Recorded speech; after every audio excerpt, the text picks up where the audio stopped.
할렐루야. 앞뒤로 옆으로 인사하십니다.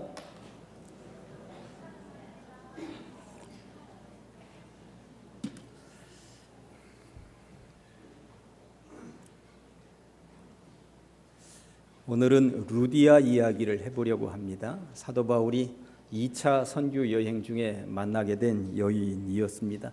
사실 사도 바울은 1차 선교 여행은 소아시아라고 하는 터키 지역에서 전체적으로 이루어졌고 2차 선교 여행도 소아시아라고 하는 터키 지역에서만 진행하고 말 생각이었습니다. 그런데 꿈에도 생각지 못했던 그리스 지역으로 넘어가게 되었고요. 그 과정 가운데 하나님의 놀라우신 역사를 체험하게 되고 그 과정 가운데 정말 중요한 사람들을 만나게 됩니다.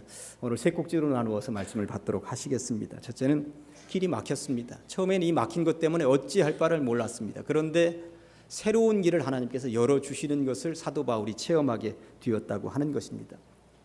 사도 바울의 2차 선교 여행은 참 답답했습니다.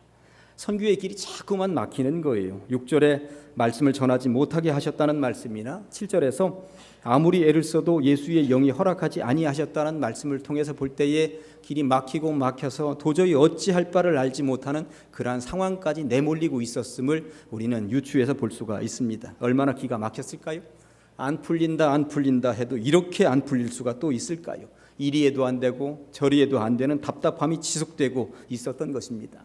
1차 선교 여행을 하면서 소아시아 지역은 그래도 복음을 잘 받아들이던 지역이었고 5년 만에 다시 와서 이곳에 발걸음을 내디딜 때만 해도 이제 더 이곳을 부흥시키고 성장시키면서 뭔가 해볼 수 있겠다는 자신감을 가지고 온 것 아니겠습니까? 지난 시간을 바탕으로 해서 뭔가 더 부릴 듯이 이렇게 세워보겠다는 의지를 가지고 왔는데 길이 이렇게 막힐 수가 있단 말인가. 그러던 중에 밤에 환상을 보게 되었습니다. 9절과 10절입니다. 밤에 환상이 바울에게 보이니 마게도냐 사람 하나가 서서 그에게 청하여 이르되 마게도냐로 건너와서 우리를 도우라 하거늘. 바울이 그 환상을 보았을 때 우리가 곧 마게도냐로 떠나기를 힘쓰니 이는 하나님이 저 사람들에게 복음을 전하라고 우리를 부르신 줄로 인정함이러라. 마게도냐라고 이름이 나와 있습니다만 요즘 말로 해석을 하면 그리스 땅이라고 하는 곳입니다. 이미 말씀드렸듯이 소아시아 지역에서 아무리 복음을 증거하는데도 안 되면서 막혀 있었던 것인데 소아시아에서 꽉꽉 막혔던 그 길이 이제 새로운 길로 열리고 있음을 성경을 통해서 볼 수가 있는 것입니다. 바다 건너 마게도냐 그리스 땅에서 제발 우리한테 좀 와달라고 하는 환상을 보게 되었다는 것이죠. 바울은 즉각 알아차렸습니다. 이쪽을 막으신 이유는 저쪽을 열기 위해서 그러신 것이겠구나. 저쪽으로 달려가 보자. 이 나라 조선 땅에 처음 복음을 들고 들어온 선교사들은 1885년 4월 5일 부활절 아침 인천 앞바다 제물포항에서였습니다. 장로교 선교사였던 언더우드 그리고 감리교 선교사였던 아펜셀러 부부가 함께 들어오게 되었던 것이죠. 그런데 1885년에 선교사들이 이 땅에 들어온 것이 놀라운 역사이긴 합니다만 이 나라 조선은 이미 그 이전부터 복음을 받아들일 준비가 되어 있었다고 하는 것입니다.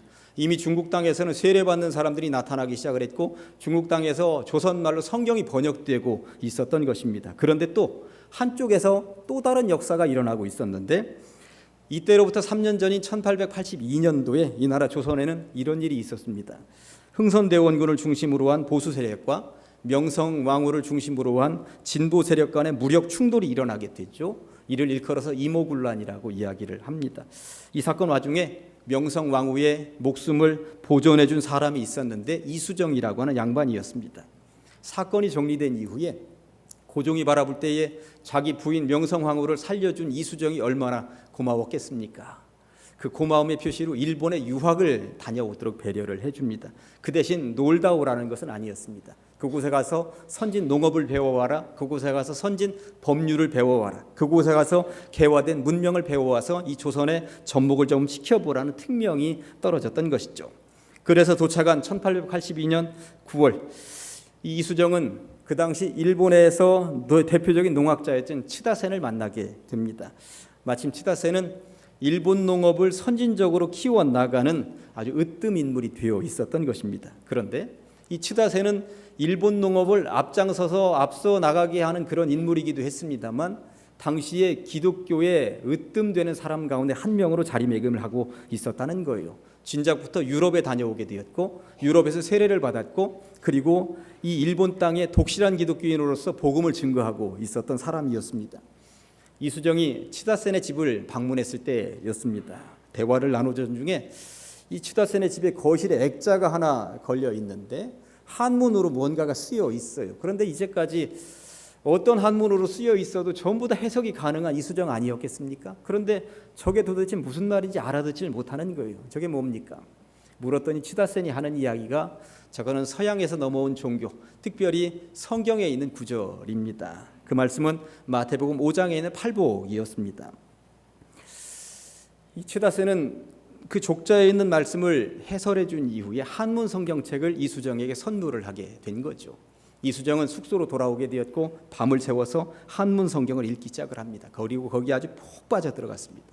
그리고 며칠 후에 꿈을 꾸게 되었는데 낯선 사람 두 사람이 책보따리를 들고 이수정에게 다가오는 것이었습니다. 그게 무엇입니까?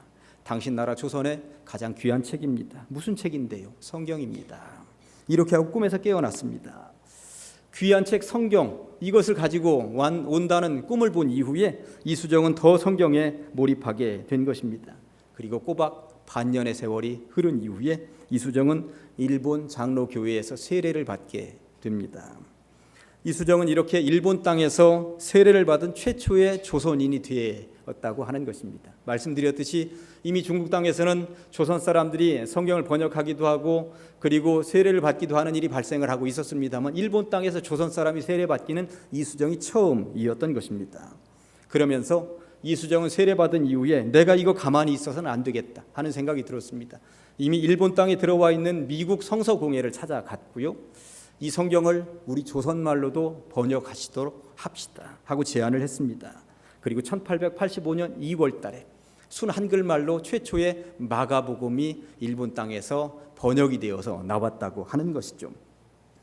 사실 조선에 있었던 고종이 이 사실을 알았다면 노발대발했을 것입니다. 농업 배우라고 법률 배우라고 선진적인 문물 배워보라고 보내놨더니 이 양반이 그런 것들 배우는 것보다 오히려 예수 믿고 세례받고 성경 번역하는 데에 더 쏟아붓고 있었기 때문에 그런 것입니다. 그러나 요즘처럼 통신이 발달한 시대가 아니었기 때문에 고종은 이수정이가 일본에서 무슨 짓을 하고 있는지 전혀 알지를 못하고 있었던 것이죠.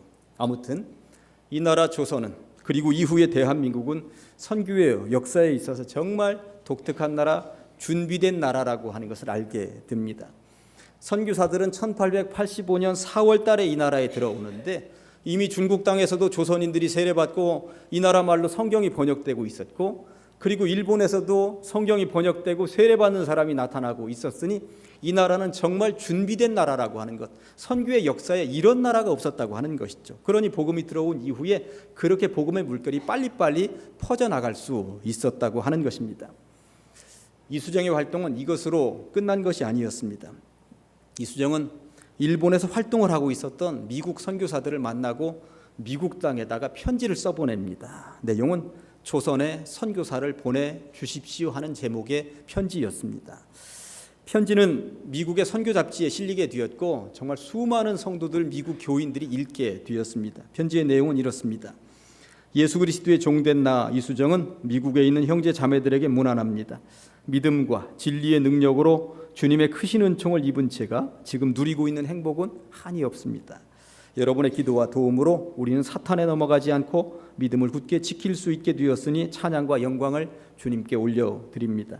아직도 수천만 우리 민족은 하나님의 참된 도를 모른 채 이방인처럼 살고 있습니다. 아직도 그들은 주님의 구속하신 은총을 받지 못하고 있는 것입니다. 복음이 퍼져나가는 오늘과 같은 시대에 우리나라는 불행하게도 지구 한쪽 구석에 박혀 있어 기독교가 주는 복을 누리지 못하고 있습니다. 그래서 저는 성경을 한글로 옮기는 일을 하고 있는데 이것을 통해 복음이 확산되기를 바라고 있습니다. 이 일이 잘 되도록 저는 밤낮으로 기도하고 있습니다. 저는 비록 영향력이 없는 사람이지만 여러분이 선교사들을 파송만 해주신다면 최선을 다해 돕겠습니다. 간곡하게 바라는 바는 지금 당장이라도 몇 명을 이곳 일본으로 보내어 여기에서 일하고 있는 이들과 협의하면서 사업 준비를 하도록 해 주십사 하는 것입니다. 제 생각에는 이것이야말로 가장 안전하고도 적절한 방법입니다. 제가 드린 말씀을 진지하게 검토해 주시기를 간절하게 빌고 원합니다. 그렇게만 된다면 제 기쁨은 한이 없겠습니다. 그리스도의 종 이수정 드림. 이 편지가 미국 교회로 갔고 미국 교회에 뜨거운 조선 사랑의 바람을 일으켰습니다. 이 덕분에 이수정은 조선의 마게도냐인이라고 하는 별칭을 얻게 되었다고 하는 것이죠. 바울 일행을 마게도냐 사람이 환상 가운데 그리스 지역으로 불러냈듯이 이수정의 호소는 미국 선교사들을 조선 땅으로 불러냈기 때문에 그렇습니다. 이수정의 소원대로 편지가 미국에 전달된 지 꼬박 1년 후에 미국 교회는 조선 선교를 결심하게 됩니다.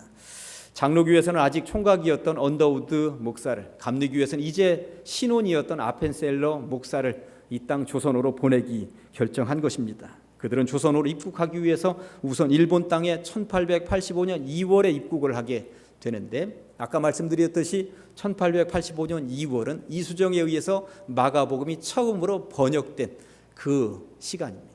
얼마나 하나님의 타이밍이 기가 막힌 것입니까? 이수정은 그들에게 2개월 동안 조선의 말과 조선의 문화를 가르쳐 주었습니다. 그리고 언더우드와 아펜셀러는 1885년 4월 5일 부활주일 아침에 인천 앞바다에 처음으로 상륙하게 된 것이고, 이 나라 조선에 처음 기독교의 역사적인 발걸음을 내딛게 되었다고 하는 것입니다. 이것은 이수정이 성경을 읽다가 꾸었던 꿈이 무엇입니까? 낯선 두 사람이 조선의 귀한 책을 가지고 온다라고 하는 그 꿈이 그대로 이루어진 것 아닙니까? 언더우드와 아펜셀러는 이수정이 번역한 마가복음 성경책, 조선말로 된 성경책을 한 보따리 들고 이 나라 이 땅에 들어오는 역사를 일으켰다고 하는 것입니다.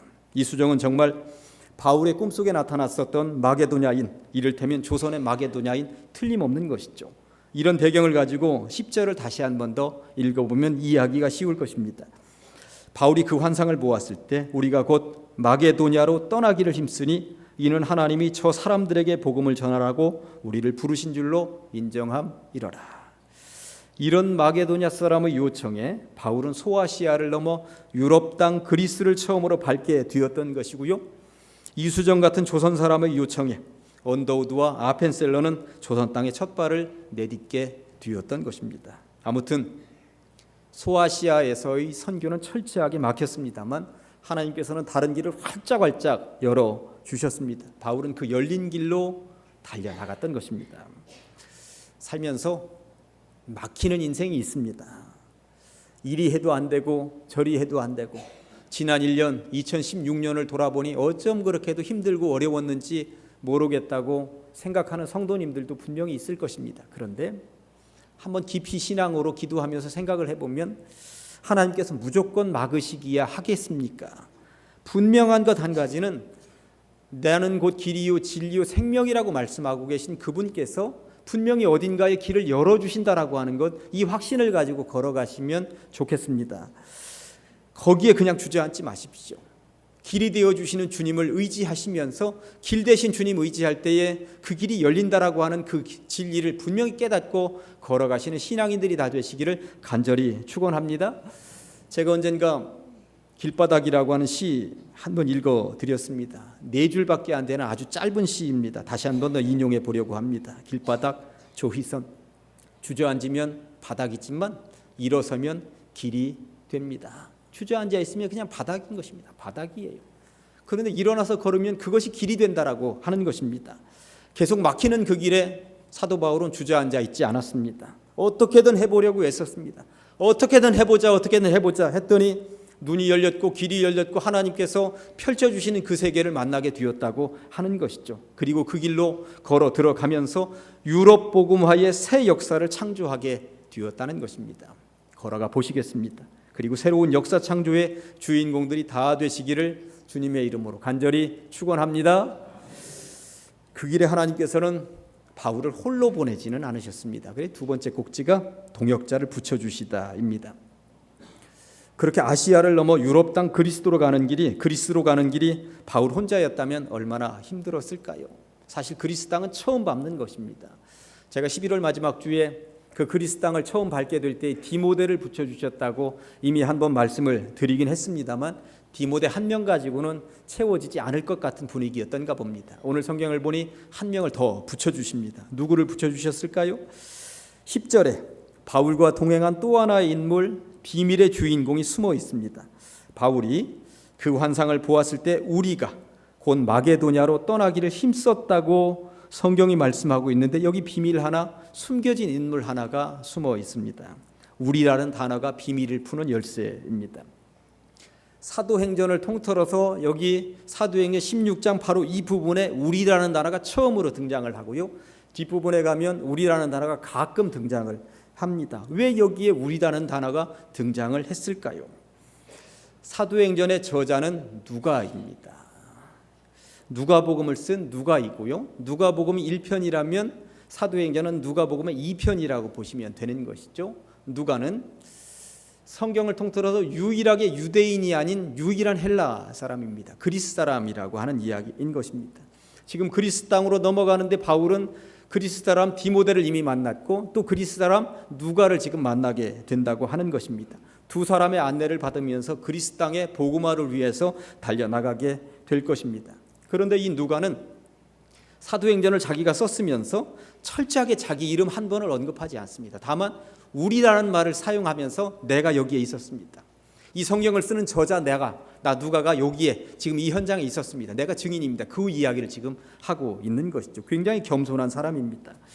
하나님께서는 이렇게 바울의 그리스 선교 여행 초행길에 홀로 걸음이 아니도록 사람들을 붙여주셨다는 것입니다. 첫째는 디모데, 두 번째는 누가였습니다. 기가 막히지 않습니까?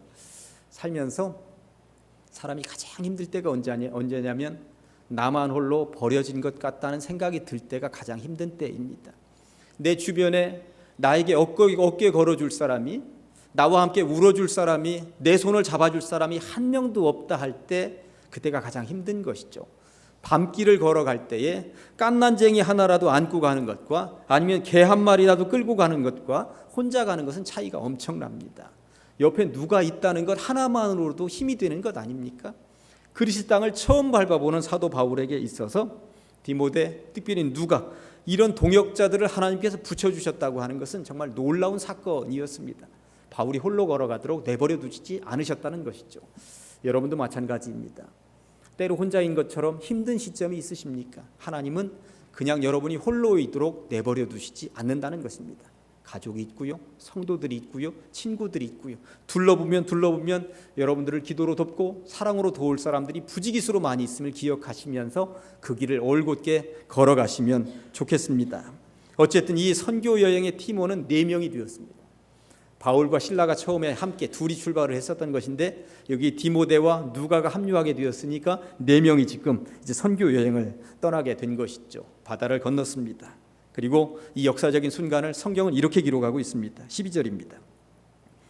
거기서 빌립보에 이르니 이는 마게도냐 지방의 첫 성이요 또 로마의 식민지라. 이 성에서 수일을 유하다가 빌립보에 처음으로 당도하게 된 것이죠. 빌립보서 편지를 받게 된 도시에 지금 바울이 첫 선교지로, 유럽의 첫 선교지로 발걸음을 내딛게 되었다고 하는 이야기인 것입니다. 빌립보라고 하는 이름은 알렉산더 대왕의 아버지였던 필립이 그 도시를 점령한 이후에 도시가 너무나도 마음에 들으니까 도시 이름을 빌립보라고 지은 거예요. 도시가 참 아름다웠던가 봅니다. 그 이후에 로마가 그 땅을 점령한 이후에 로마 황제가 보니 이 빌립보라는 도시가 너무나도 멋있는 거예요. 그래서 로마 황제가 자기의 직할 시로 만듭니다. 그리고 그 도시를 다시 재정비합니다. 군인들을 많이 포진시켜서 강도들을 다 내몰았고 도적대도 내몰았고 하여튼 그 도시는 도둑 없는 도시, 범죄 없는 도시로 만들었습니다. 그리고 로마 시민권을 가진 사람만이 살 수 있도록 만들었어요. 그러다 보니까 추방 대상 1호가 유대인들이었습니다. 유대인들을 전부 다 내몰았습니다. 로마 시민들만 이 좋은 도시에서 살아보자, 그렇게 만들었던 것이죠. 그러다 보니까 빌립보 이 도시는 살고 있는 로마 사람들에게 있어서는 자부심이 강한 도시였습니다. 우리는 로마 황제가 직접 통치하는 도시에 살고 있다. 우리는 범죄 없는 도시에서 살고 있다. 우리는 로마에서 가장 살기 좋은 도시에서 살고 있다. 이런 자부심들이 있었던 것이죠. 이런 도시에 바울이 지금 첫 발걸음을 내딛게 되었다고 하는 것입니다. 어떻게 선교했을까요? 12절 끝부분에 보았더니 이성에서 수의를 유하다가 이렇게 되어 있습니다. 유하다라고 하는 말은 원어적으로 보면 배회했다는 이야기인 것입니다. 어슬렁어슬렁 돌아다니고 있었다는 이야기예요. 아니 선교팀들이 선교하러 갔으면 선교를 해야 되는데 선교는 하지 못하고 왜 배회하고 있었을까요? 도시가 너무나도 삐까번쩍하니까 구경 삼아서 그렇게 배회했던 것일까요? 그것은 아니었습니다. 심각하게 말을 해보면 배회할 수밖에 없었던 진짜 이유는 갈 곳이 없었기 때문입니다.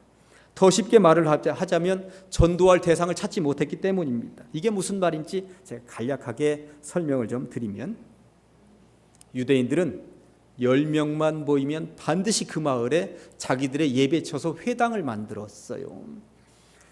사도 바울이 1차 선교 여행을 했었던 터키 지역, 소아시아 지역은 유대인들이 곳곳에 많이 살고 있었고, 그 소아시아 지역에 가서 선교할 때 주로 사도 바울이 어디 가서 선교했냐면 회당으로 들어갔습니다. 회당에 들어가면 유대인들이 무조건 있었던 것입니다. 그리고 회당의 문화는 어떤 문화였냐면 순례자들이 오면 그들에게 한 번씩 발언할 수 있는 기회를 주었거든요. 그러니까 바울이 회당에 들어가서 저도 한마디 하십시다 그러면 유대인들이 그래 발언 한번 하십시오.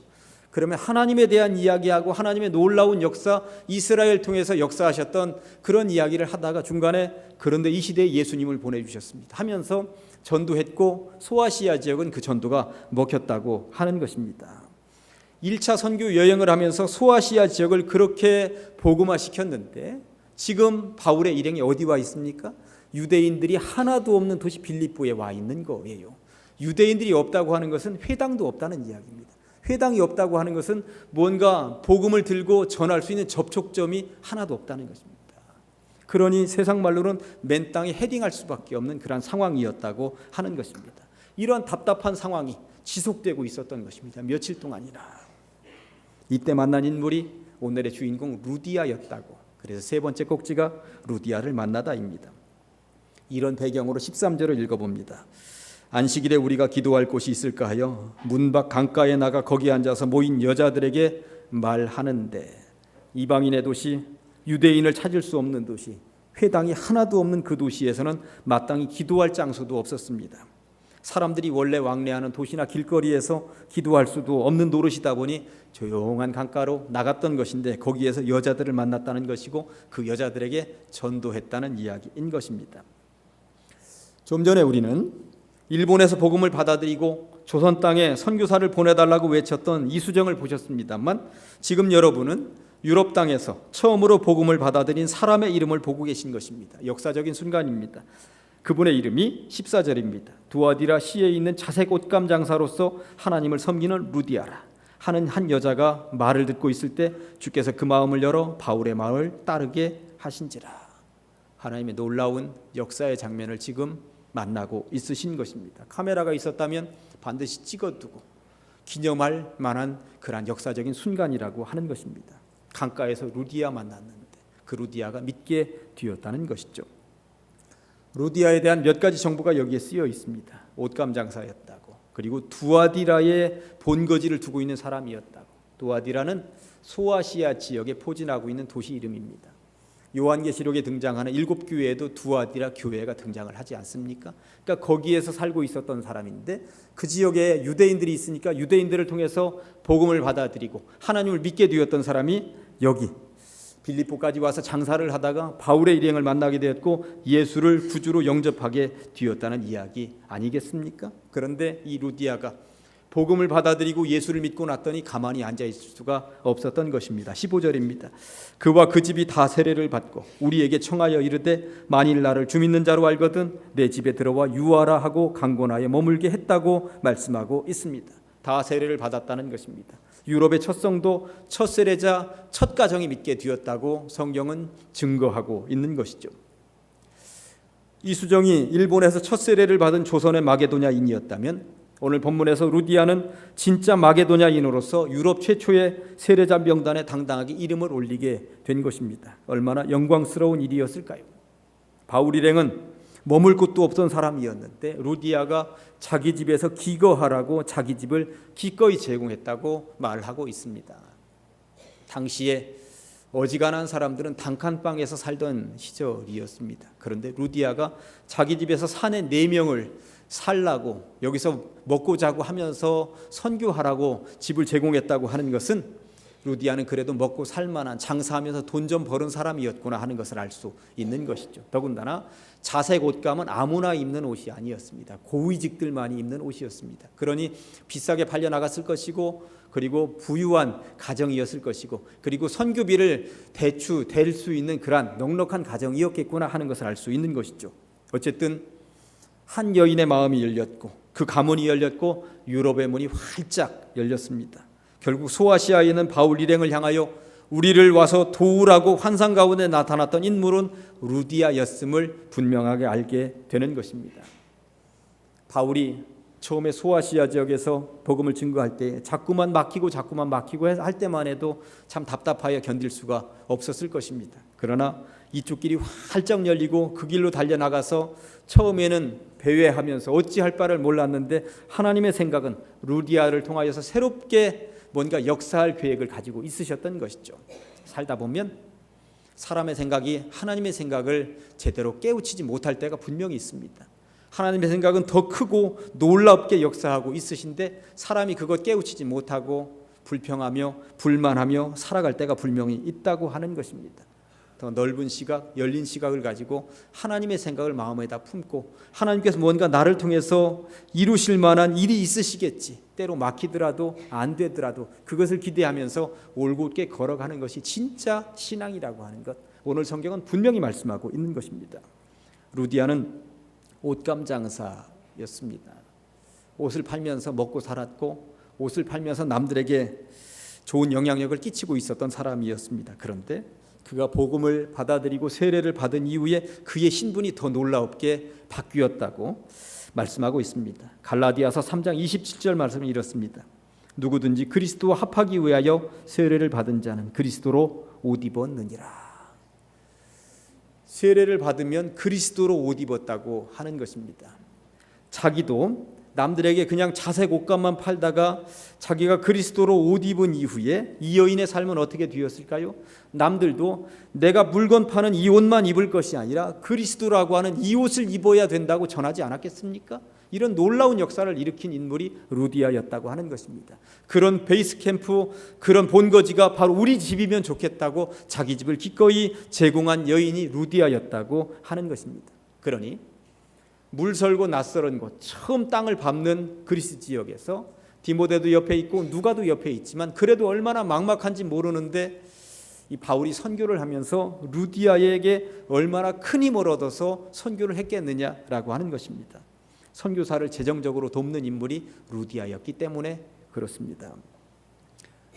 오늘 우리 교회는 일꾼을 세웁니다. 임직식이 있는 것이죠. 이미 세례는 다 받으셨고 이미 오래전에 예수 그리스도로 옷을 입으셨습니다. 이제 항존직이라고 하는 옷을 하나 더 걸치게 되실 것입니다. 항존직이라는 이 옷을 걸치기 전과 항존직이라는 이 옷을 걸친 이후는 훨씬 더 삶이 달라져야 한다라고 하는 것은 분명합니다. 항존직이라고 하는 옷을 한꺼풀 더 걸치게 되는 순간부터 사명 하나를 더 걸쳤다고 보시면 되는 것이고 어깨가 더 무거워졌다고 보시면 되는 것입니다. 말씀을 정리하면서 모은 교인들에게 이제 정리해서 말씀을 드립니다만 임직받는 분들이 더 심혈을 기울여서 들으셔야 하는 것은 첫째, 바울 일행을 마게도냐에서 불러냈던 것처럼 항존직이라는 이름을 가진 여러분들을 찾는 봉사의 영역은 더 많아질 것입니다. 여기서도 도와달라, 저기서도 도와달라 할 것입니다. 기꺼이 서둘러 달라가면서 길을 내는 일꾼들이 되시기를 간절히 소망합니다. 두 번째, 이 일을 감당함에 있어서 홀로 하라고 주님께서 내버려 두시지는 않으십니다. 바울에게도 정말 소중한 사람들을 옆에 붙여주시면서 선교하라고 말씀하셨던 것처럼 이렇게 많은 성도들이 있고요. 그리고 함께 임직을 받는 동지들도 있습니다. 합력하여 선을 이루시면 좋겠습니다. 그리고 세 번째, 일꾼이 되었다 하는 것은 사명 하나씩을 더 부여받았다고 보시면 틀림이 없습니다. 루디아에게 있어서 사명은 선교 팀원들을 먹이고 재우는 것이었습니다. 여러분들에게는 다른 사명이 부여될 것입니다. 맡겨진 사명에 충실하며 주님의 마음을 시원케 해드리는 일꾼들이 다 되시기를 주님의 이름으로 간절히 축원합니다. 기도하시겠습니다. 하나님 아버지 감사합니다. 거룩한 주일 주님 전에 찾아 나와 예배를 통하여 주님을 사모하게 하시고 은혜 받게 하시니 감사합니다. 바울 일행이 마게도냐로 가게 되면서 새로운 길이 열린 것, 거침없이 서둘러 달려갔던 것처럼 우리 교회 성도들도, 특별히 임직자들도 새롭게 부여해 주시는 새로운 사명을 따라서 그 길로 올곧게 달려가며 일꾼 되게 하여 주시옵소서. 때로 혼자인 것처럼, 외돌토리인 것처럼 생각할 때가 있겠습니다만, 이렇게 많은 성도들이 함께 임직을 받는 동지들이 있음을 기억하게 하시고 합력하여 선을 이루게 하여 주시옵소서. 사명이 부여되어 있음을 기억하게 하여 주시고 이 사명을 온전히 감당함으로 주님의 마음을 시원케 해드리는 일꾼들이 다 되게 하여 주시옵소서. 예수님의 이름으로 기도합니다. 아멘.